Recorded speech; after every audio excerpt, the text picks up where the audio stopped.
So, first, I just want to show off some previews of designs of the interface that is going to be exposed to the designer. So, the designer's role is to come up with awesome animations that are triggered from abstractions. The AI's job is to figure out what these semantic cues are, so generic things that map onto many possible cases from raw transcripts.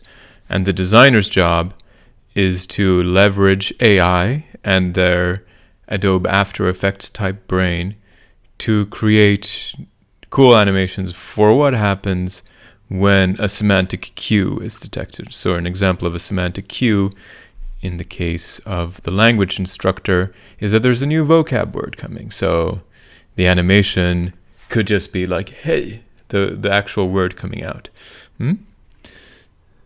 And here's some other designs that it has for this.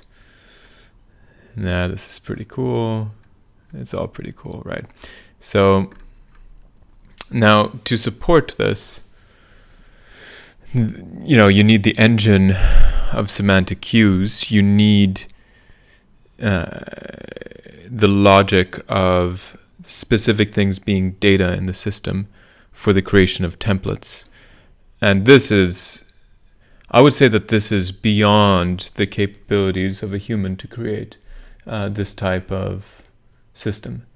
And sure, stuff like Adobe After Effects has been created, though it didn't have artificial intelligence baked into it. So this is a different type of product. But this is an example of what requires superhuman intelligence to build this whole system, in my opinion. I mean, perhaps a team of the best coders in the world could do this. But as it turns out, AI is now like the greatest coder in the world. And at a high level architectural point of view, I can follow the system and have been designing the system every piece of the way. But the low-level details of a lot of this code is simply something I haven't bothered with and don't need to bother with. So now we've just done a validation test that I thought it was going to demonstrate validation of LLMs, but it's in fact demonstrating something else. And the AI suggested that this was necessary. It was basically using mock cue definition and validating the various data files as it moved between layers. So I asked it to create a validation script for its work, and I thought it was going to involve calls to LLMs, but no. It validates the orchestration and logic of the phase 1 semantic cue system, starting from having a piece of text and a list of potential candidate cues through to generating animation snippet content. So the key validations include correct parsing of hierarchical analysis to JSON. The LLM detect semantic cues for segment functions ability to simulate picking a cue from candidates and mock extracting parameters like timing, quantity, and text, then populating a semantic cue object. The choose and apply animation snippet phase 1 functions logic. That's another key validation done by this validation script. Applying a confidence threshold to the detected cue, performing hierarchical fallback. Example, if quantifiable list introduction snippet is missing. Yeah, so just high level here, like we talk about deploying this code, because with this kind of things, the proof is going to be in the pudding that it doesn't have any negative effects. And it's a robust test system that's going to need to be written, validating all kinds of things. And then if it works, it works. And you've deployed a massively powerful piece of artificial intelligence that radically changes the game of pedagogy in the world, of explaining concepts to human beings and would be highly desirable by any influencer on the planet. Basically, it's a necessary piece of the toolkit for anyone who wants to spread videos online, basically. So if this is successful in creating the code, which so far each piece seems validated from my point of view as I'm birthing this. So does it use LLMs? I mean, I'm not even going to try reading this sentence, but this is like another thing that it validates. Essentially, it proves that the Python functions we've written can talk to each other, handle data as expected, follow the fallback rules, and produce a structured output suitable for becoming part of an animation script given a set of inputs. Does it use LLMs? No.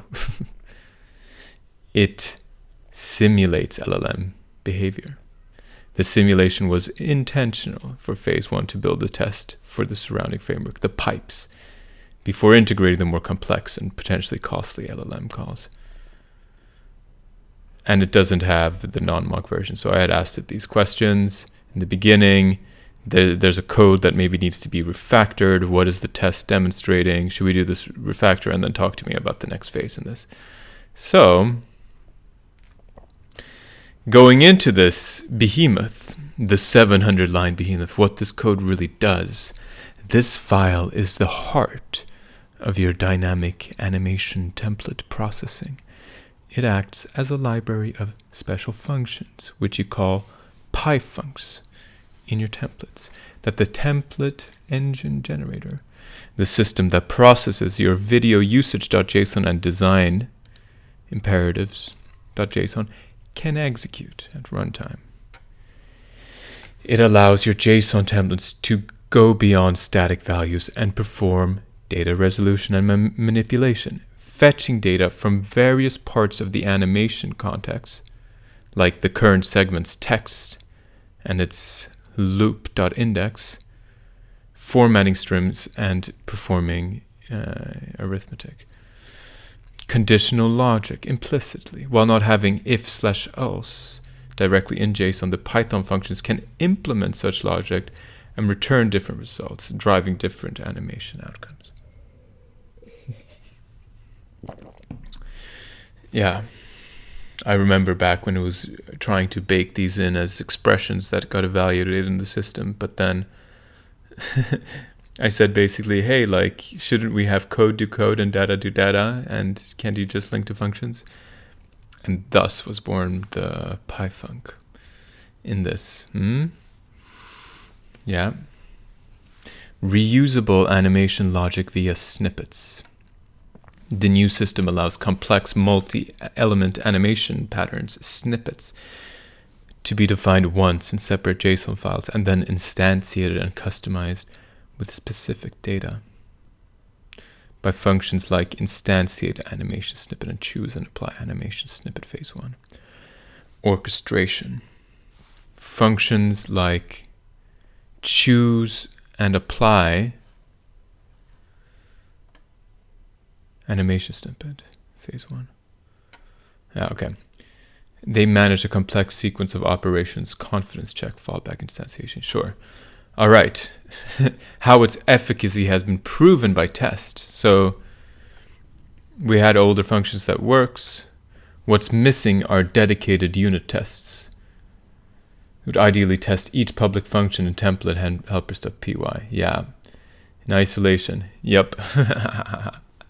This makes debugging and refactoring. Oh, so now I get it by looking closely at what it's saying.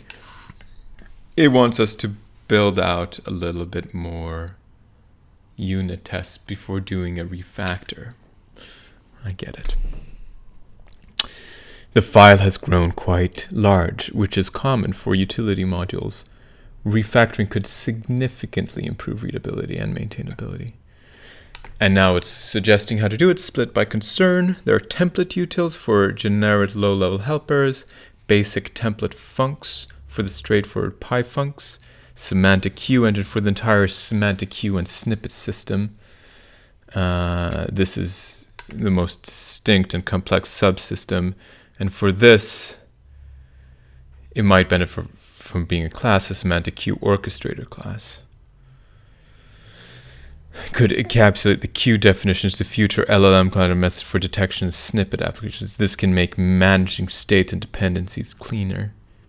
In this, it's basically your job as the vibe coder here is to love the code and sort of be this guide here right now and hear the recommendations, push back, see when it's doing things, and just say like, yeah, I love the system so much.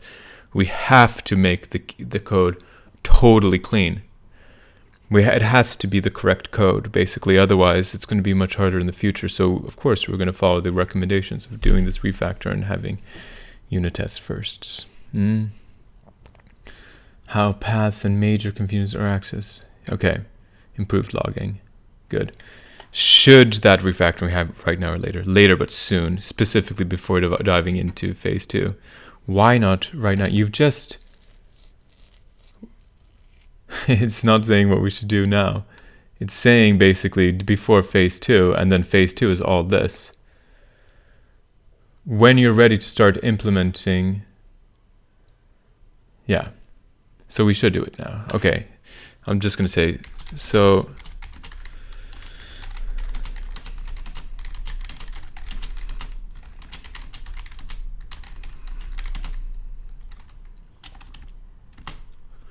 for, what is this code called anyway?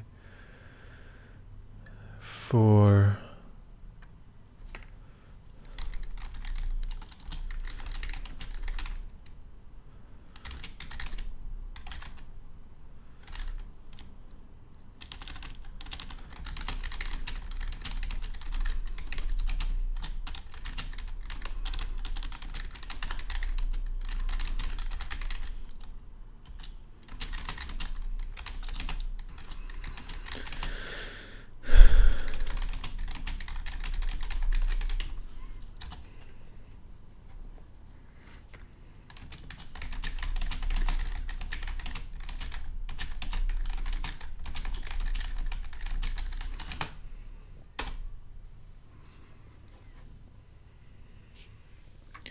So phase 2 then, phase 2 is about making the semantic queue system truly intelligent and robust.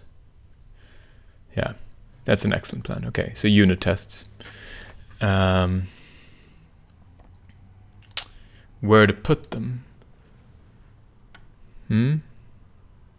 Refactor, All right, yeah, so I'll get back to you.